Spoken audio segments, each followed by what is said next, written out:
அறிவுச்சுடர் பார்வையாளர்களுக்கு வணக்கம். இன்றைய காணொலியில் நம்மோடு இணைந்திருப்பவர் திராவிட முன்னேற்றக் கழக தேர்தல் பணிக்குழு செயலாளர், மேலாள் சட்டமன்ற உறுப்பினர் திரு இட புகழேந்தி அவர்கள். வணக்கம். அனைவருக்கும் வணக்கம்.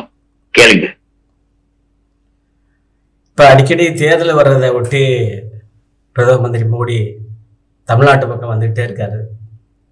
ஏதாவது பேசி வாக்குகளை சேகரிக்க வேண்டும், தமிழருடைய மக்களை குழப்ப வேண்டும் என்ற எண்ணத்தில் வந்தார். அவருடைய பேச்சு, அவருடைய கருத்து, உங்களுடைய பார்வை? உங்களுடைய அந்த கேள்வியின் மூலமாக மிக சிறப்பான ஒரு நிலைப்பாட்டை எடுத்து சொல்லணும்னா, மதுராந்தக கூட்டம். மதுராந்தகத்துக்கு நரேந்திர மோடி வந்தார்.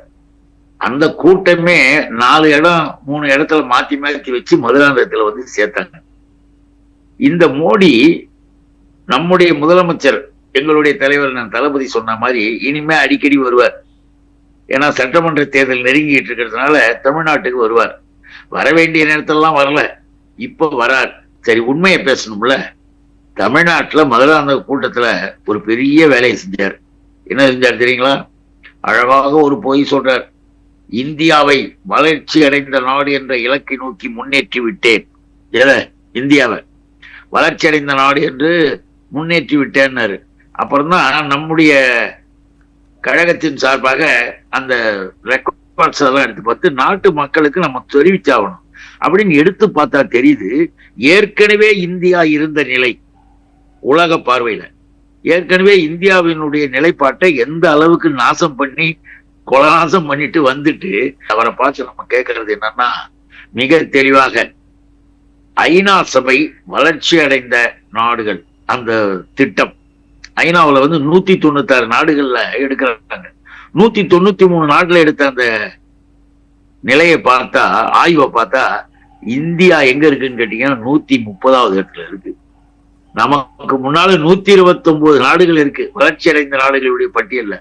ஏற்கனவே இந்தியா இருந்த பிளேஸையும் விட்டு இறங்கி 130க்கு வந்துடுச்சு. இங்க மோடி நான் முன்னேற்ற பாதைக்கு கொண்டு போய்விட்டேன், இனிமேல் இந்தியா 1000 இன்னும் கொஞ்சம் பேர் 47, அதே போல வருகிற 2047 இந்தியாவை நாங்கள் அப்படி காட்ட போறோம், இப்படி காட்ட போறோம். முதல்ல எப்படி காட்டுறது, இருக்கிறத காட்டுவானுங்களான்னு பாருங்க.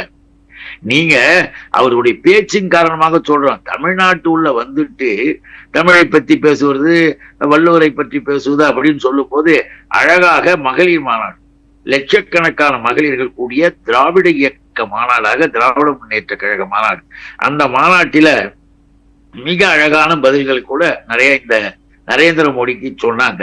இப்ப நாடாளுமன்ற குழு தலைவரும் மகளிர் அணி செயலாளரும் இருக்கக்கூடிய நம்முடைய சகோதரி கனிமொழி அங்க சொன்ன பதில சொல்றேன். அவங்க என்ன சொன்னாங்க, மிக தெளிவாக, தமிழுக்குன்றிய தமிழுக்கு நீ ஒதுக்கியது இத்தனை ஆண்டுகளில 104 கோடி தமிழ் வளர்ச்சிக்கு. தமிழ் என்ன மொழி? கிளாசிக்கல் லாங்குவேஜ், செம்மொழி. தமிழினுடைய பேச்ச எவ்வளவு பேர் பேசுறாங்க? இங்க மட்டும் கணக்குப்படி 8.5 கோடி பேருக்கு மேல பேசுறாங்க தமிழ், அரசாங்கத்தின் கணக்குப்படி. அந்த தமிழுக்கென்று உலக நாடுகள்ல 140 நாடுகள்ல தமிழர்கள் பேசிட்டு இருக்காங்க. அதுக்கு மேல தமிழ் உலக நாடுகள்ல 4 நாடுகள்ல நேஷனல் லாங்குவேஜா இருக்கு, நாட்டினுடைய தேசிய மொழியாக இருக்கு. கனடாவில் இருக்கு, சிங்கப்பூர்ல இருக்கு, மலேசியாவில் இருக்கு, இலங்கையில இருக்கு. இப்ப இன்னொரு செய்தி என்னன்னா, ஆஸ்திரேலியாவிலையும் இப்ப தமிழை நேஷனல் லாங்குவேஜை ஆக்கிறதுக்கான நிலைப்பாட்டை அந்த அரசாங்கம் பரிசீலனை செய்துட்டு வருது. அப்படிப்பட்ட இந்த தமிழுக்கு, தமிழ் பல்கலைக்கழகங்கள் எல்லாம் இருக்கிற தமிழுக்கு 104 கோடியை ஒதுக்கிட்டு 24,000 பேர் மட்டும் பேசுற சமஸ்கிருதம், செத்து போன சமஸ்கிருதத்துக்கு 2150 கோடி. அப்ப என்ன நடக்குது? அந்த பல்கலைக்கழகத்தில் எவன் படிக்கிறான், யாருக்கு சம்பளம் கொடுக்குற என்ற கேள்விகள் எல்லாம் வருகின்ற நிலையில மதுராந்தகம் கூட்டத்தில் நம்ம நினைச்சு பார்க்காங்க. தமிழ்னு சொல்றது பொய், தமிழ்நாட்டு மக்களை ஏமாத்தணும்னு நினைச்சுக்கிட்டு வந்திருக்கிற. அடுத்ததாகவே சொல்லுவாங்க இன்னொன்னு, இந்த ஐநா சபை வளர்ச்சி அடைந்தது போல சர்வதேச நாணயம், சர்வதேச நாணய நிதியம்னு ஒண்ணு இருக்கு. அதுலயும் உலக சர்வதேச நாணய நிதியத்தில் உலகம் முழுவதும் இருக்க நாடுகள்ல ஆய்வு செய்து போன ஆண்டு அறிக்கை கொடுக்குறாங்க. போன ஆண்டினுடைய 24-25 அறிக்கையின்படி என்னாச்சு தெரியுங்களா? 196 நாடுகள்ல அங்கேயும் 144வது இடம் மோடி முன்னேற்றி கொண்டிருக்கிறார். ஏற்கனவே இருந்த இடத்த விட்டு கீழே போயிடுச்சு. அதுக்கு வந்து சிரிச்சுக்கிட்டு சந்தோஷப்பட்டு அவர் என்ன நினைச்சுக்கிட்டு இருக்காரு, அப்பாவி மக்களாக இருக்கக்கூடிய குஜராத், மத்திய பிரதேசம், யூபி இங்கெல்லாம் ஒரு குரூப் ஆஃப் பீப்புள்ஸை ஏமாத்திக்கிட்டு ரொம்ப அநியாயம் பண்ணி பொய் சொல்லி ஓட்டு வாங்கிட்டு, தமிழ்நாட்டுல அது நடக்காது என்பது வரக்கூடிய சட்டப்பேரவை தேர்தலில் மிக தெளிவாக எடுத்து சொல்லுவாங்க.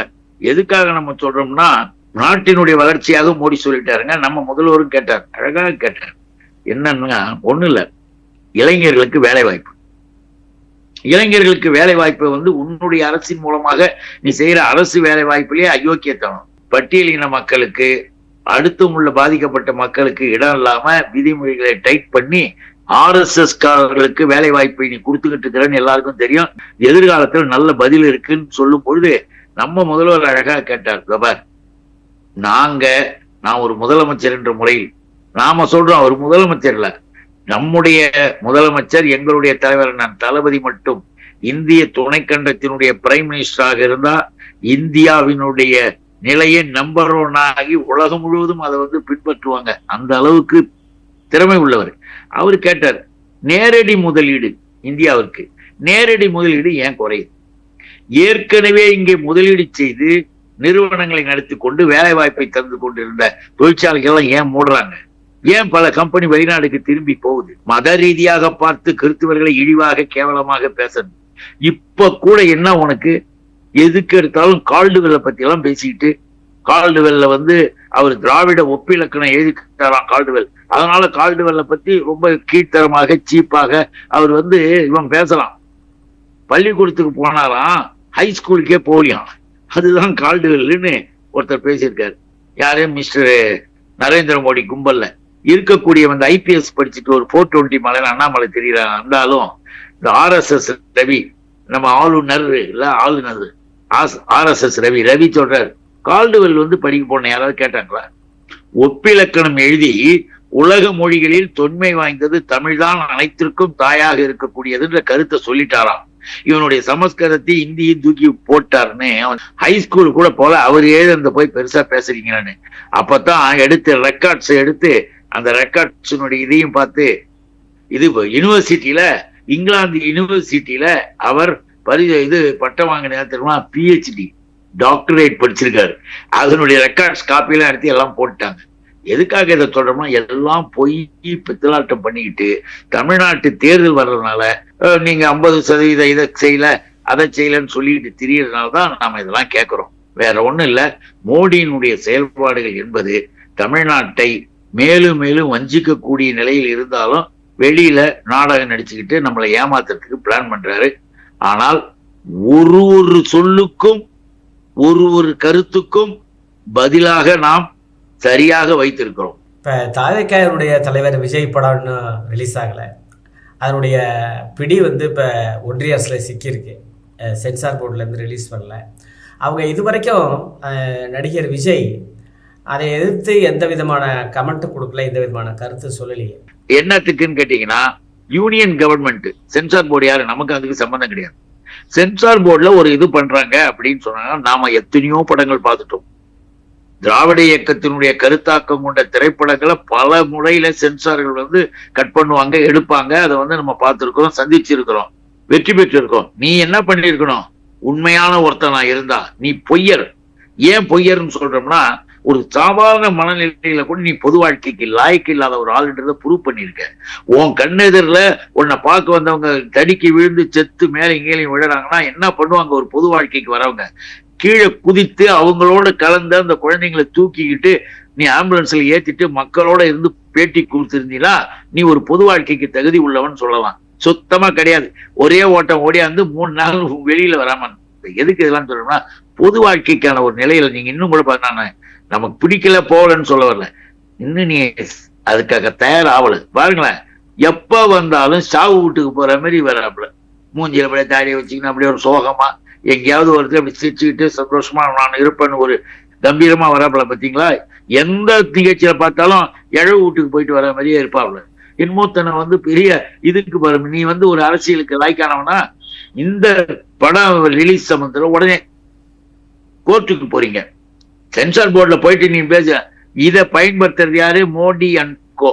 மோடி அமித்ஷான்கோக்கு என்னன்னு இப்படிப்பட்ட ஆள் கிடைப்பானான்னு பார்த்துட்டு இருக்கோம். ஆள் கிடைச்சான உடனே அதை எப்படியெல்லாம் உருட்டுறதோ உருட்டிக்கிட்டு இருக்கிறாங்க.